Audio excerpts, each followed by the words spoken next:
Assalamualaikum warahmatullahi wabarakatuh.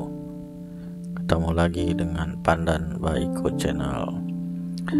Pada saat ini kita akan membahas saham film MD Pictures ya.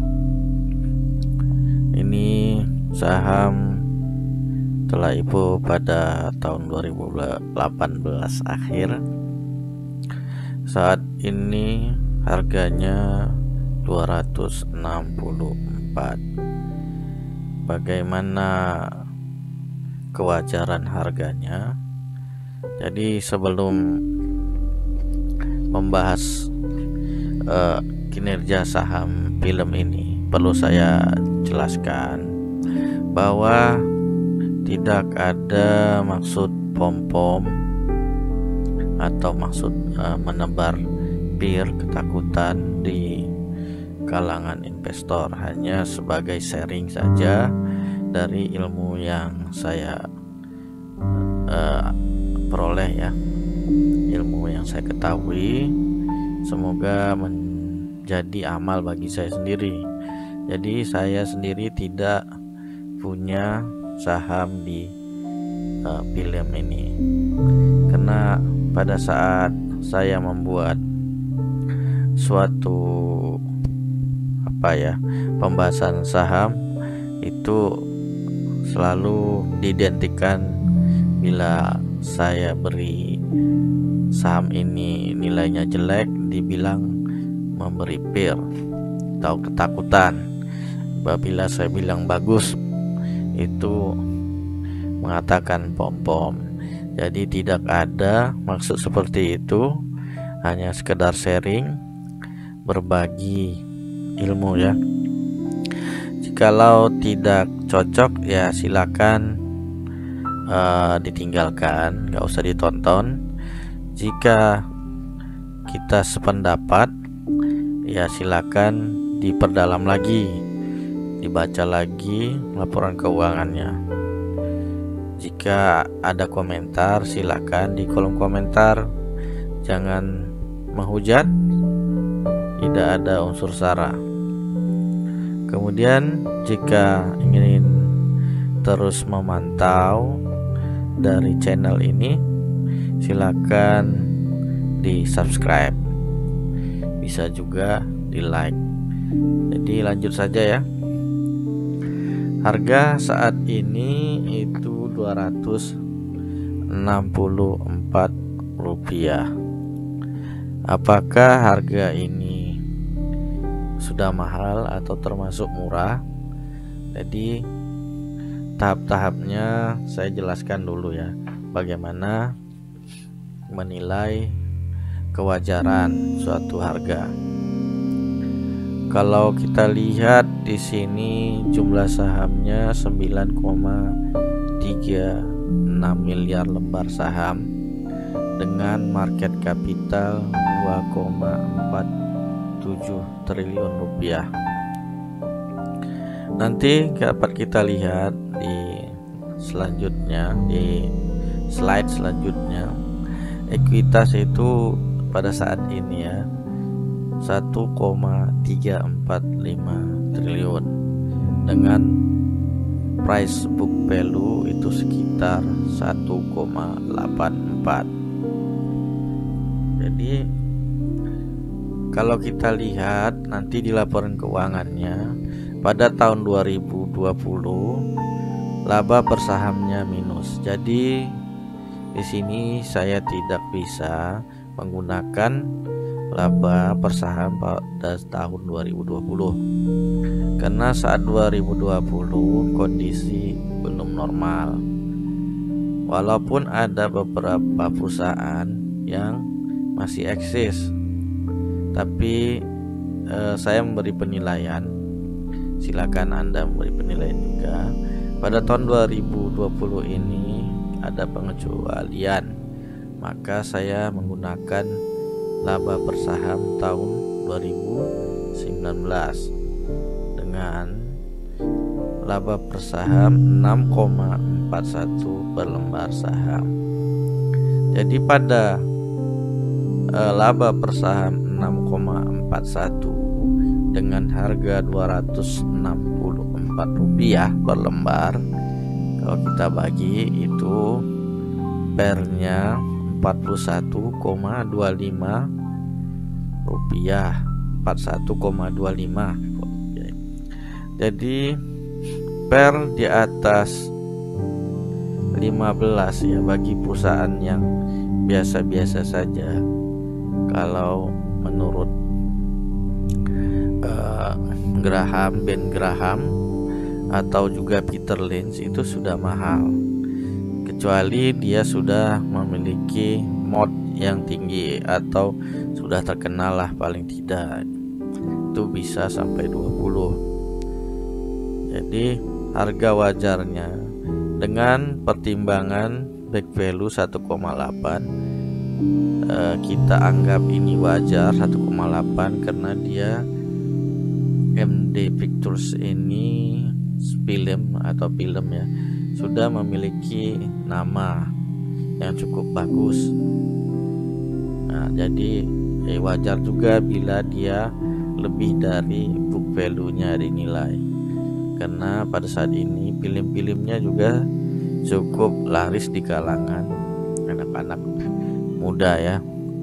Jadi kalau kita ambil per standar 15, itu harga kewajaran menurut Peter Lynch, jadi bukan menurut saya ambil ya, dan Ben Graham itu sekitar 90 per lembar,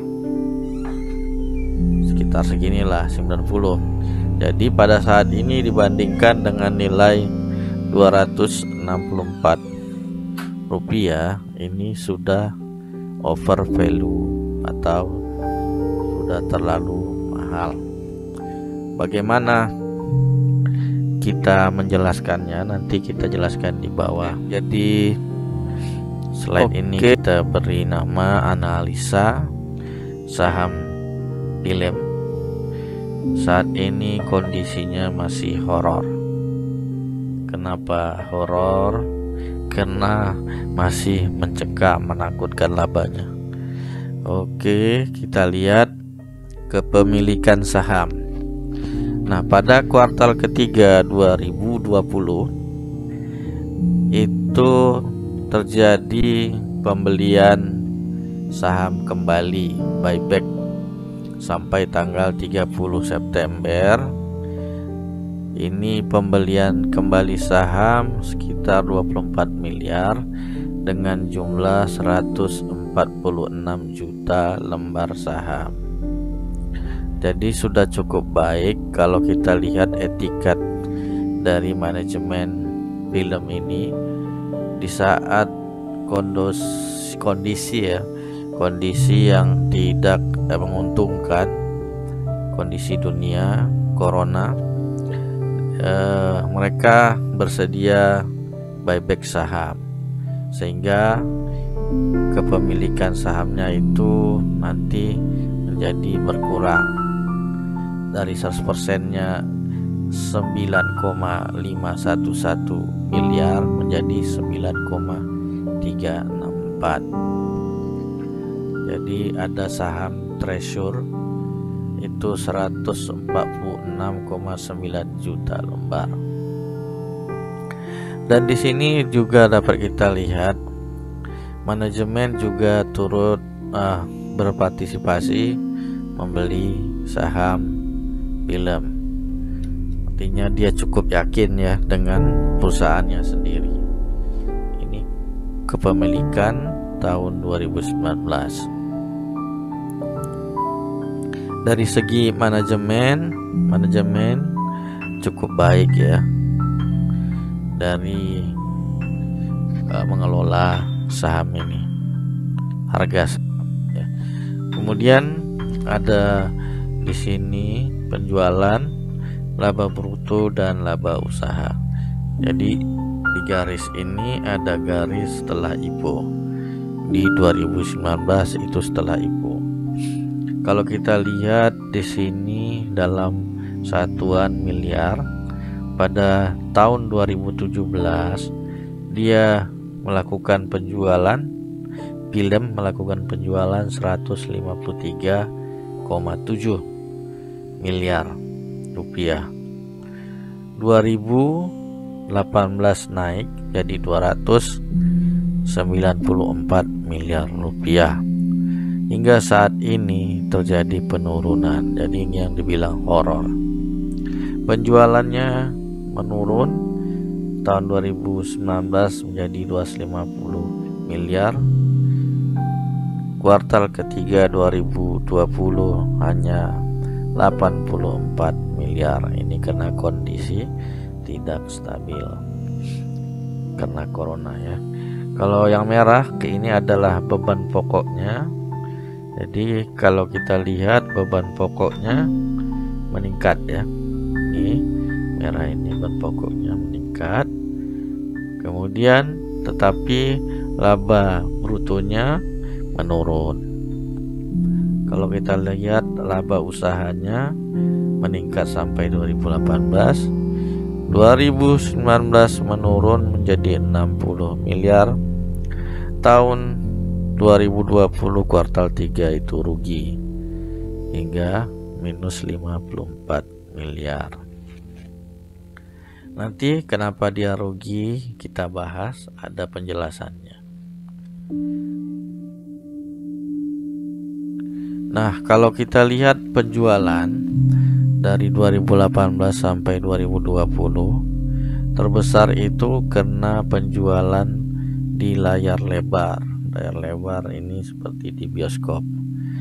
Kontribusinya tahun 2018 74%, tahun 2019 65%, tahun 2020 26%. Kalau kita lihat ke pendapatan penjualannya sangat menurun karena tahun 2020 seluruh bioskop ditutup sehingga pendapatan layar lebar tidak ada ya, atau paling di awal tahun 2020. Kalau kita lihat 2018 200 miliar untuk layar lebar pendapatannya. 2019 138 miliar menurun. Kuartal 3 2020 cuma 17 miliar. Sangat menurun. Kemudian dari sisi digital, ini film-film digital misalnya di Hook ya, penjualan di hook.com dan video.com dan semacamnya ya, itu juga mengalami penurunan tapi tidak terlalu signifikan. Yang terlalu signifikan di bioskop. Jadi bila kondisi 2001 ini corona telah bebas atau sudah boleh bioskop dibuka kembali, ya bisa jadi pendapatan meningkat, bisa jadi tidak, karena perilaku masyarakat sudah berubah ya kan. Yang semula mendatangi bioskop sekarang sudah berkurang gitu. Nah, ini yang beresiko. Ini sangat horor ini kalau menurut saya. Jadi perilaku masyarakat berubah, maka kondisi di perusahaan ini juga tidak akan mengalami peningkatan. Itu kemungkinan bisa jadi naik ya. Mudah-mudahan saja bisa naik. Kemudian kalau kita lihat dari pendapatan total penjualan film, ini totalnya dari atas ya, keseluruhan. Itu dari 2018 mengalami penurunan. Dapat kita lihat di data ya. Ini bukan kata saya, ini data yang berbicara. Kemudian di sektor jasa itu ada peningkatan di sewa bangunan. Itu kita lihat di jasa ada sewa bangunan, ada sewa alat syuting dan lain sebagainya. Tapi yang paling besar sewa bangunan itu hingga 35 miliar di 2019. Kuartal ketiga 2020 14 miliar, tapi ini cukup kecil ya dibandingkan pendapatan di bidang film. Oke, ini beban pokoknya. Jadi apa sih beban pokoknya dari penjualan film? Kita menjual film, terus apa bebannya? Ternyata amortisasinya. Jadi film itu penyusutannya sangat besar. Kalau kita lihat di sini nomor 1 ya, hampir 80% itu penyusutan aset film. Jadi film yang udah ditonton 2017 itu nilainya sudah kecil di tahun 2018. Artinya sudah ditonton orang, penonton berikutnya menjadi sedikit. Kalau kita lihat amortisasi dari 2017 mengalami peningkatan, dengan kuartal 3 2020 juga mengalami peningkatan, tetapi penjualannya menurun. Nah, ini kasihan juga ini film ini. Kemudian kalau kita lihat beban pokoknya meningkat, pendapatannya menurun. Oke. Kemudian beban usahanya, beban usaha juga kalau kita lihat dari 2018 mengalami penurunan. Jadi ada pengelolaan ya di beban usaha. Itu ada, kalau kita lihat ini penjelasannya, yang paling besar itu di bidang penyusutan aset tetap, gaji sama jasa profesional. Kemudian ada promosi di bidang penjualan. Ini menurun. Artinya manajemen bekerja untuk mengelola bagaimana beban usaha itu bisa terkontrol dengan baik. Oke.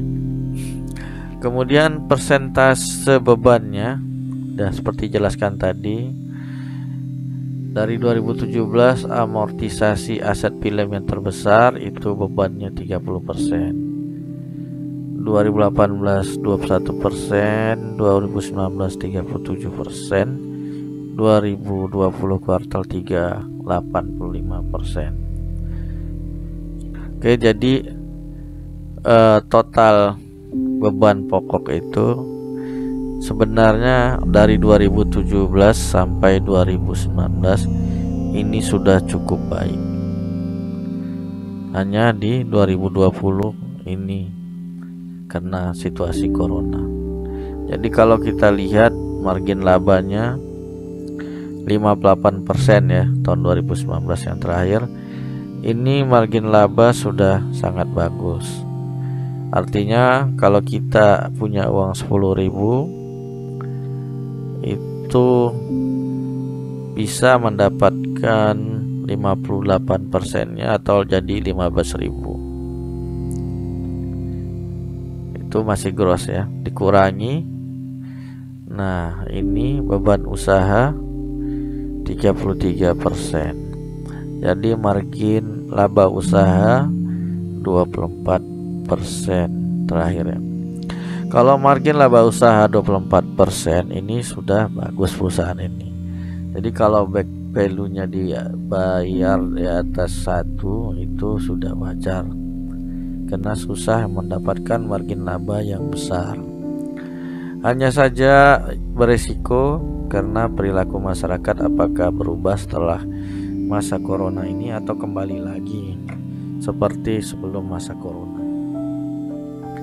Nanti saya tidak tahu gimana, kita lihat aja tahun 2021, tahun 2020. Oke. Jadi dari segi aset yang paling besar ini aset lancarnya di kas ada 116 miliar. Kemudian aset tidak lancar ini aset tetapnya 771 miliar. Nah, kalau kita buka aset tetapnya itu 611 miliar itu berupa tanah. Oke. Tahun berapa 611 miliar ini? Aset tanah ini masuk itu sekitar tahun 2018, ada penambahan 600 miliar untuk tanah. Kenapa ada penambahan aset tanah? Jadi segala ekuitas, segala aset pada perusahaan entitas anak dimasukkan supaya aset sebelum IPO itu besar, sehingga ekuitasnya besar, maka pada saat IPO bisa di harga lebih tinggi, seperti itu. Jadi penambahannya di tahun 2018. Oke, kalau kita lihat liabilitasnya sangat kecil, arti aman dari utang. Kemudian pinjaman bank tidak ada, malah pinjamannya kepada direksi. Kemudian ada PT Demik Entertainment. Nah, ini 1,8 pinjam ke direksi, 1 miliar pinjam Mix Entertainment. Kalau kita lihat ekuitasnya, laba belum ditentukan penggunaannya itu positif, artinya perusahaan ini sebenarnya sudah menghasilkan laba beberapa tahun sebelumnya. Dan total ekuitas ini berkurang karena ada penurunan laba pada tahun 2020 ini, minus ya. Oke. Jadi yang menguntungkan tadi dapat kita lihat di asetnya cukup besar, kemudian di persentase laba usahanya cukup besar. Itu yang membuat kita bisa membuat wajar book value-nya itu di atas 1. Untuk harga, kalau kita lihat pada kondisi saat ini cukup ya mengkhawatirkan kondisi Indonesia, apakah bisa bangkit lagi.